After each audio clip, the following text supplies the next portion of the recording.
सिंध में ॿिए ॾियारे बि किथे तेज़ त किथे हल्की बरसात। मुख़्तलिफ़ हादसनि में 5 ॼणा फ़ौत। कराची, हैदराबाद, सखर, लाड़काणो, मीरपुर ख़ासि, नवाबशाह, सांगड़, मिठी में वसकारो, शिकारपुर, दादू, सिजावल, टंडो मोहम्मद, मटियारी में बरसात। रोहिड़ी, ठारू, शाहजाती, गोलाची, नंदे, टंडे बागे, नई कोट, टाली, नबीसर थर में बि बरसात। सामारे, पंगियो, खिपरे, नई कोट, ॾेई जोल ऐं ॿियनि शहरनि में वसकारो।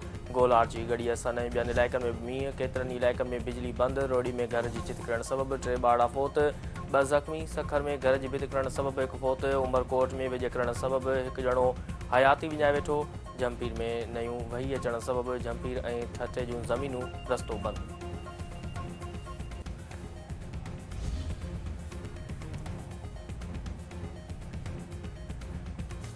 सिंधु दरिया में पंजाब में पानी वकरनि जी वाद आमद जो सिलसिलो जारी। गुडू बैराज वटि विचोली ऐं सखर कोटड़ी बैराज वटि हेठिएं दर्जे जी ॿोॾ बरक़रार। गुडू बैराज वटि पाणी जो मथों वकिरो 4,11,016 क्यूसेक रिकॉर्ड। सखर बैराज वटि पाणी जो वकिरो 3,40,704 क्यूसेक रिकॉर्ड।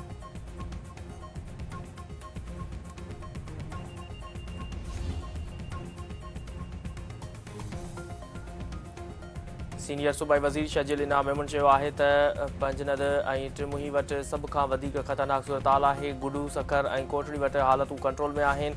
1,33,887 माण्हुनि खे महफ़ूज़ हंधनि ते मुंतक़िल कयो वियो आहे। 3,80,363 चौपाई माल खे बि महफ़ूज़ हंधनि ते पहुचायो वियो आहे। सिंध हुकूमत जी लाॻीतो पाणी सूरत-हाल ते नज़र आहे। वॾे वज़ीर जी हिदायत ते रेस्क्यू टीमूं ॾींहुं राति मुतासिर इलाइक़नि में सरगर्म आहिनि। अवाम खे महफ़ूज़ हंधनि ते मुंतक़िल कयो पियो वञे। सिंध हुकूमत हर ॾुखे वक़्त में अवाम सां गॾु आहे। पंजाब में दरियाउनि में ॿोॾ जी सूरत-हाल बरक़रार। मुल्तान जे जलालपुर पीरवाला में बचाव बंदि टुटण सबबि केतिरा ई ॻोठ पाणी हेठि। एमरजेंसी लागू ॿोॾ सबबि मुतासिर माण्हुनि जो अंगु 42 लख थी वियो। इतलात वारे वज़ीर अज़मा बुखारी जो चवणु आहे त ॿोॾ मुतासिर लाइ पैकेज तयारु कयो पियो वञे। ॿोॾ सबबि 42 लख माण्हू मुतासिर थी चुका आहिनि। 15 लख ढोरनि खे महफ़ूज़ हंधनि ते मुंतक़िल कयो वियो आहे। पाकिस्तान मौसमियाती तब्दीली सबबि सभ खां वधीक मुतासिर मुल्कनि में शामिल आहे। ॿोॾ सबबि लखे माण्हू मुतासिर थिया आहिनि। ख़िते में रुॻो अमुन ज़रिए ई तरक़ी मुमकिन आहे। नाइब वज़ीर आज़म इसहाक़ डार। सुप्रीम कोर्ट जे चीफ जस्टिस यहया आफरीदी चयो आहे त केसनि खे जल्द उकलाइण तरजीह हुअणु घुरिजे। केसनि जी जल्द उकलाइण लाइ जल्दी टेक्नोलॉजी इस्तेमालु कई पई वञे।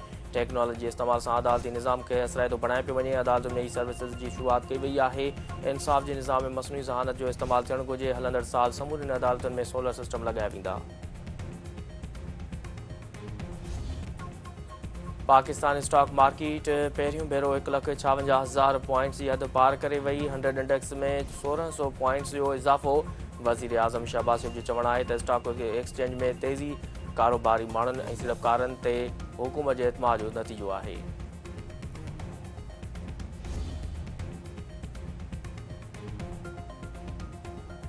सामूंडी हदुनि जे मुहाफ़िज़ सामूंडी फ़ौज जो ॾिहाड़ो मल्हाए पियो वञे। सामूंडी फ़ौज 6 सेप्टेम्बर ते भारत जी अॻिराई जो मुंहुं तोड़ जवाबु ॾेई तारीख़ लिखी। सामूंडी फ़ौज जवाननि खे भेटा लाइ नओं गीत जारी करे छॾियो।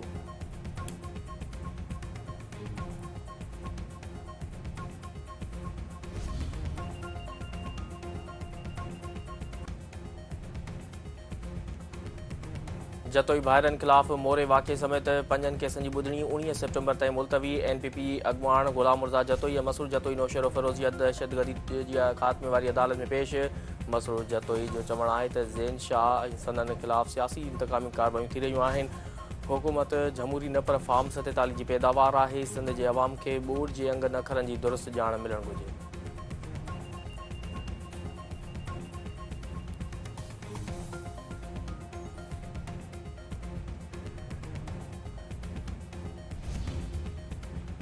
सकरन में SUP सदर ज़ेन शाह ते केस दाख़िल थियण ख़िलाफ़ शटबंद हड़ताल। कारोबारी मर्कज़ मुकमल तौर बंदि। अॻुवाणनि जो चवणु आहे त सिंध जे हक़नि लाइ आवाज़ उथाइण ते ज़ेन शाह खे इंतकामी कार्रवाई जो निशानो बणाए पियो वञे।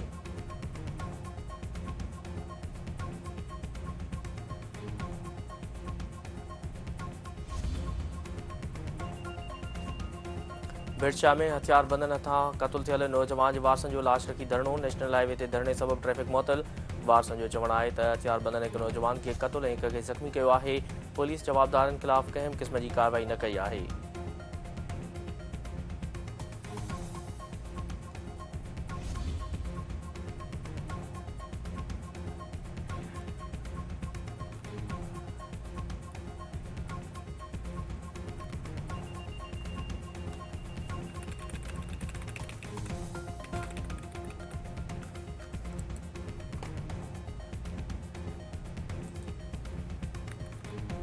इंग्लैंड टी आख़िरी वनडे मैच में ॾखण अफ्रीका खे 342 रन्सुनि तां शिकस्त ॾेई नई तारीख़ लिखी छॾी। विथल रही रोड जूं सेंचुरियूं कप्तान बटलर ऐं जमीर सिम्थ जूं 50।